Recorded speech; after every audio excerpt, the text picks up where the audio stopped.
السلام عليكم متابعيني، بسم الله الرحمن الرحيم. اللهم صل على محمد وآل محمد. اليوم الفيديو كلش حلو، خاصة اللي يسوون دايت واللي عندهم سكر اشياء هواي. طبعا اني هاي القلاية ماخذتها من شركة امبليوم من مجمع عمار للأجهزة الأوروبية. صار لي شقد؟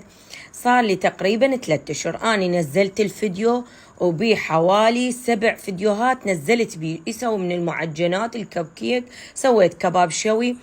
طبعا اكو متابعين كان يقول لي ام بنين اشو انتي نزلتي فيديو واحد وبعد ما نزلتي لنا بيها اي شيء، يعني احتمال مو زينه او عطلانه او خربان، يعني تعرفون انتو تعليقات بعد.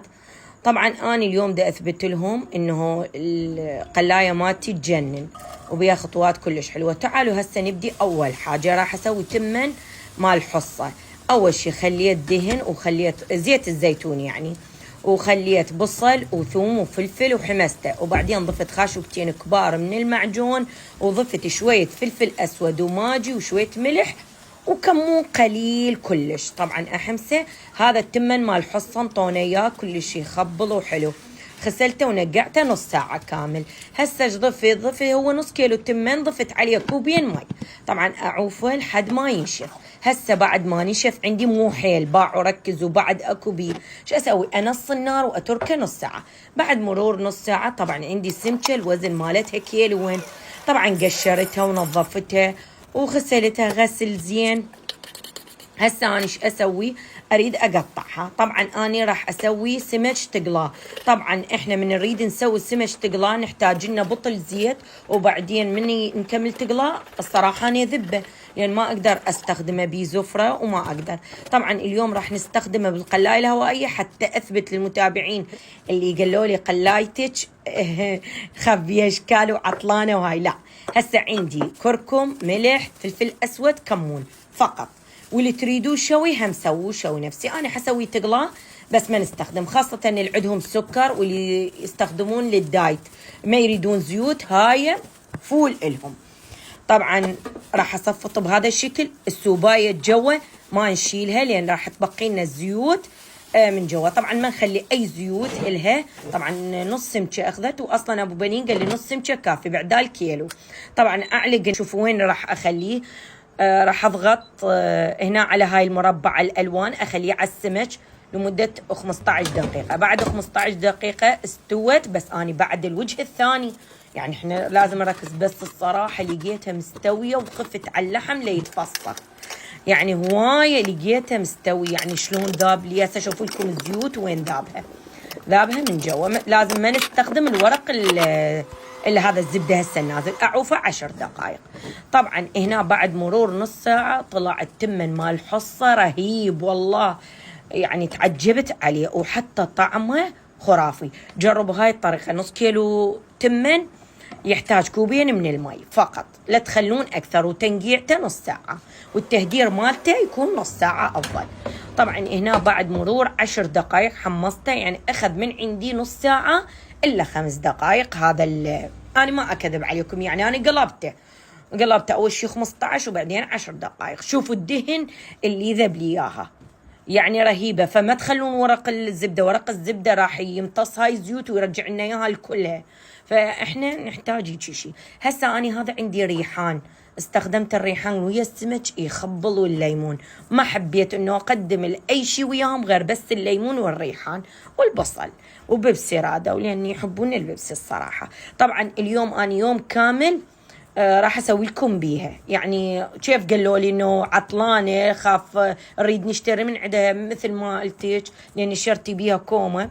هنا ابو بني قبل ما ناكل انطى قطعه كامله للبزونه واطفالها، وبعدين احنا اكلنا الصراحه. شوفوا ايش قد هي هاي كلها انطاهيه. لازم واجب علينا، احنا لازم نرعى الحيوانات. تعرفون انتو. هنا ابو بنين خلالي ليمون، بس والله العظيم أطيب من التقلاه بلدين الصراحة. يعني الصراحة رهيبة، يعني أنا تعجبت عليها. أنا ما مجربة السمك، أنا ما كذب عليكم، مجربة كل شيء بيها، كباب شوي، طماطة، بصل، يعني أشياء هواية. بس سمك ما مجربتها صراحة، ينجح لو ما تنجح.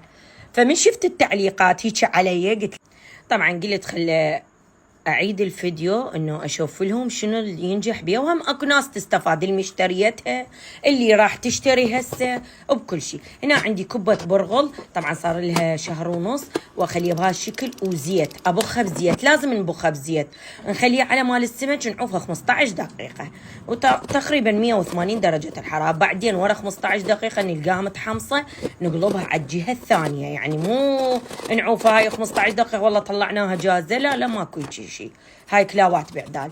وبعدين هم نبخها بزيت ونرجعها لمدة تقريبا 10 دقائق على البوتية، نخليها على الفنجر.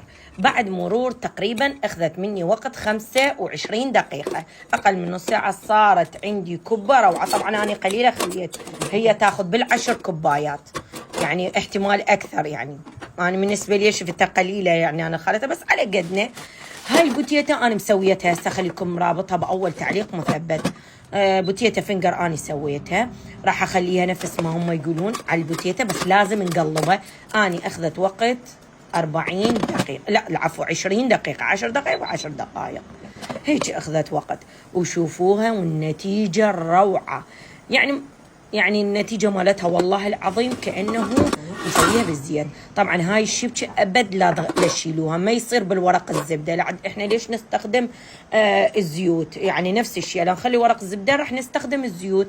هنا عندي باذنجان غاسلته وملحته، هم نبخه بزيت، ماكو بدون بخ، لا لازم نخلي بخ زيت أو تمسحوه بالفرشة أنتم.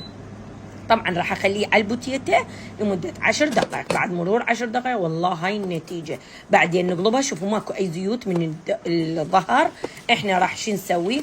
راح هم نبخها هيك، او تمسحوها انتم بالفرشه زيت وتمسحوا، يعني هيك اسمن، مو يعني قصدي هوايه نفس ما اني هسه دا اسوي. انتم تقدرون بالفرشه تدونه، هم تاخذ 10 دقائق. بعد 20 دقيقة والله الباذنجان بيه طعم. طبعا لا تسوون الباذنجان حيل خفيف، سووه شوية ثخن حتى يصير بيه طعم، لأن أفضل. يعني هنا أنا عندي دجاجة الوزن كيلوين، هنا 3 خواشيق زيت، شوية هيل، ملح، خاشوقة، بابريكا، وعندي بودرة الزعفران، خاشوقة كاملة وبابريكا مدخنة.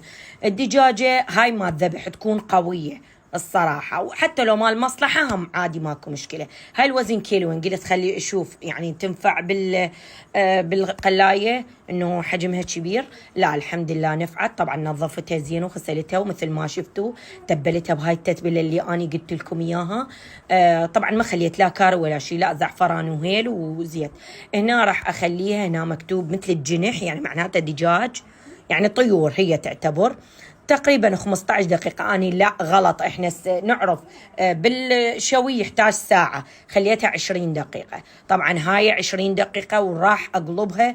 طبعا أنا سويت هاي الطريقة بالدجاج مرتين، يعني قلبتها مرتين. هسه أنا هم راح أرجعها تقريبا مو 20، راح أخليها تقريبا 3، نفس الشيء هم أروح على الأجنحة وأبقيها 23 دقيقة. حلو. هسه هاي صار لها تقريبا ساعة إلا شوية.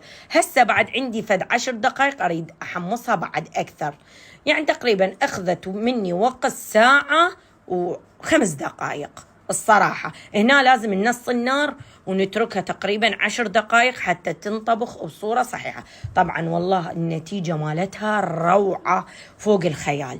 يعني أنا مجربة الكنتاكي بيها روعة، مجربة الكباب، هاي البوتيتا سويته.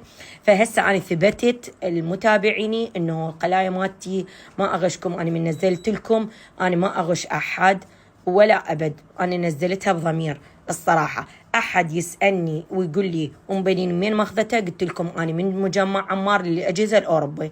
راح أخليكم خاف أحد يريد يطلب من عنده حتى لا يقول لي أم بنين سويتوا ما قلتينا وما أدري شنو. راح أخليكم ياب للفيسبوك، راح أخليكم ياب أول تعليق مثبت البيج والرقم، ولليوتيوب راح أخليكم ياب صندوق الوصف، والفيديو اللي كان قبل راح أخليكم ياب أول تعليق مثبت. الفيديو اللي كان عندي بيه مسوي تقريبا 7 أصناف، 8 من المعجنات والفطائر بيها.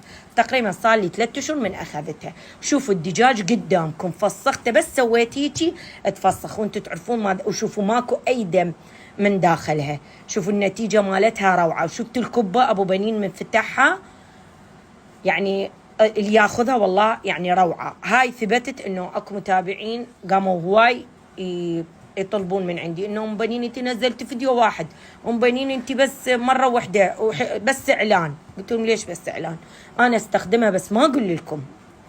الباذنجان كان روعة، البوتيتا طبعا أنا ما أقول لهم ما يحتاج إنه أنا نوبات أشوي بيها، أقلي بيها، أسوي بيها، أستخدمها هواية. ليش ما أستخدمها؟